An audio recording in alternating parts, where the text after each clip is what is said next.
আসসালামু আলাইকুম everyone, welcome back to my channel. আমি লিলি আর লিলিস ফ্যামিলিতে আপনাদের সবাইকে ওয়েলকাম জানাচ্ছি আরেকটা ব্লগ ভিডিও নিয়ে। আশা করি কাছে বা দূরে, দেশে বা দেশের বাইরে যে যেখানে বসে আমার ভিডিওটি দেখছেন বা শুনছেন, সবাই আল্লাহর অশেষ রহমতে ভালো আছেন, সুস্থ আছেন। আলহামদুলিল্লাহ, আমিও আমার পরিবারের সবাই আল্লাহর অশেষ রহমতে ভালো আছি, সুস্থ আছি।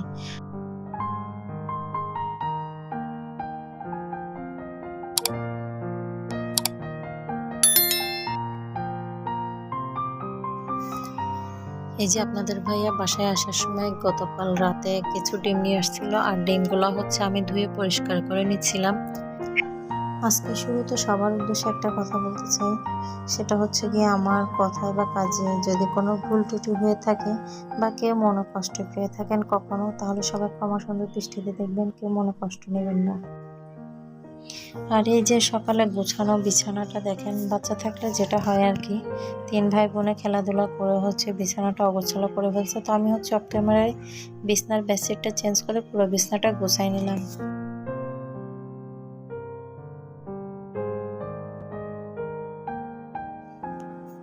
আর এই যে আমার ঘরের প্রাণকেন্দ্রস্থল, সারাদিন দূরে দূরিয়া ছুটোছুটি, তারা তো সারাদিন খেলাধুলায় মগ্ন থাকে, খাওয়া দাওয়ার কথা একদমই ভুলে যায়, খেতে চায় না। তো আমি ডিম দিয়ে কিছু ফ্রাইড রাইস করে নিচ্ছি ওদের জন্য, সকালে নাস্তা হিসাবে খাওয়াই দিব। তাহলে দেখা যাবে কি, কিছুক্ষণ পেট ভরা থাকলে ওরা আরও কিছুক্ষণ বেশি সময় নিয়ে খেলাধুলা করবে। আর অন্যদিকে আমি একটা সবজি বসাই দিছি ওদের জন্য।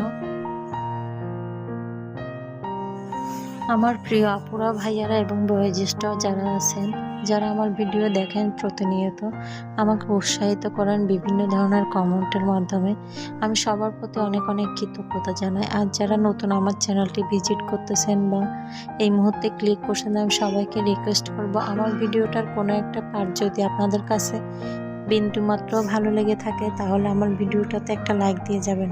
আর এই ধরনের ভিডিও যদি আরও দেখতে চান, তাহলে আমার চ্যানেলটা সাবস্ক্রাইব করে নেবেন এবং আমার পরিবারের পাশে থেকে যাবেন। আর যারা অলরেডি এই কাজটা করে দিয়েছেন, আমি সবাইকে আন্তরিকভাবে অনেক অনেক ধন্যবাদ জানাই।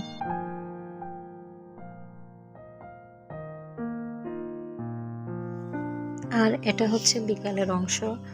এখন যে ভিডিওটা দেখছেন, এটা আমি বিকালবেলা করছি। আমি আপনারা দুপুরে রান্নাবান্না শেষে কিছু আলু সিদ্ধ দিয়ে রাখছিলাম, আলু আর ডিম মিক্স করে রান্না করব সেই জন্য। তো আলু আর ডিম গিয়ে, আমি অনেকে আলুর দম বলে, অনেকে আলুর কি বলে যে আলুর ঘাটি বলে, তো আমি ওগুলো রান্না করব। তো ডিম সিদ্ধ হলে আমার বাসায় যেটা হয়, সেটা গিয়ে আমার বাচ্চারা সিদ্ধ ডিম পেলে ওরা এমনিতেই খেয়ে ফেলে। তো ডিম সিদ্ধ করছিলাম 6টা গিয়ে রান্না করার জন্য। তো ওরা 3 ভাই বোনের 3টা খেয়ে নিছে, শুধু ডিমের সাদা অংশ, কুসুমটা খায় না আবার। তো এরপরে গিয়ে ডিমের বাকি যে 3টা ছিল, সেই 3টা পরবর্তীতে খেয়ে নেয়। পরে আবার ভাত খাওয়ার সময় যেটা, সেটা গিয়ে আমার মেয়ে আবারও সাদা ডিমের অংশগুলো খুঁজতেছে, বাট ওরা কিন্তু 6টা ডিমই খেয়ে নিছে, শুধু কুসুমটা বাকি রয়ে গেছে। এখন মেয়ে তো ভাত খেতে বসে আর ভাত খাবে না, তাল করতেছে, মানে অনেক বায়না ধরে বসে রয়েছে। উনি সাদা ডিম খুঁজতে আসছে, আবার 2 ভাই বোনে মিলে হাঁড়িতে চেক করতেছে, মানে হাঁড়ির মধ্যে কোনো রয়ে গেছে নাকি অংশ।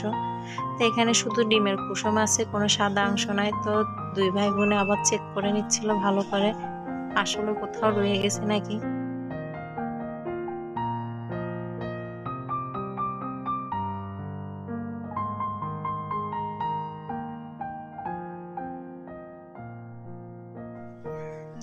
তো অনেক খোঁজাখুঁজি করে যখন ডিমের সাদা অংশটা পায় নাই, 2 ভাই বোনে এসে মানে কান্না করতেছে, বসে রয়েছে, ভাত খাবে না সে।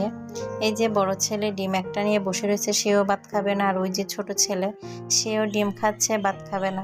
তো এই আমার ঘরের অবস্থা। এরকম কার কার বাসায় হয় নিশ্চয়ই কমেন্টে জানাবেন আপনারা।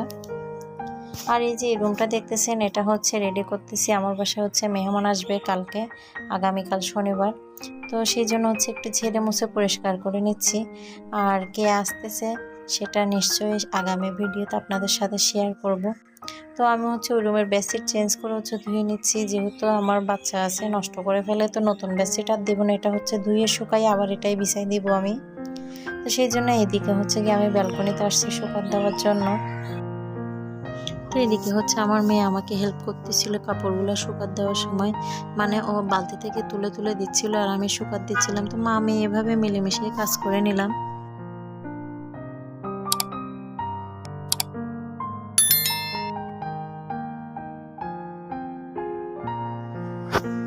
আজকে আমি মানসিকভাবে অনেক টেনশনে ছিলাম, দুশ্চিন্তায় ছিলাম, কারণ মাসের শেষ। আমি যেটা আগের ভিডিওতে আপনাদের সাথে শেয়ার করছি যে একটা ভালো বাসা মিলতেছে না, বা বাজেটে হলে বাসায় হচ্ছে না, আর বাসায় হলে বাজেটে হচ্ছে না।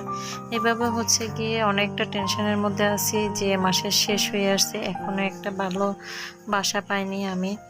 তো এই জন্য হচ্ছে অনেক টেনশনে আসছি। আর আজকে মনে হয়েছিল যে এই টেনশনের কারণে আপনাদের সাথে ভিডিওটা শেয়ার করতে পারবো না। তারপরে হচ্ছে গিয়ে নিজেকে বুঝিয়ে মানিয়ে হচ্ছে গিয়ে আপনাদের সাথে এই ভিডিওটা শেয়ার করলাম। এই ভয়েস ওভার করার সময় হয়তো অনেক ভুল টুটু হতে পারে আমার, সবাই ক্ষমা সুন্দর দৃষ্টিতে দেখবেন, বা আউট কোনো সাউন্ড পেলে সেটাও আপনারা ক্ষমা করে দিবেন আজকের ভিডিওতে আমাকে।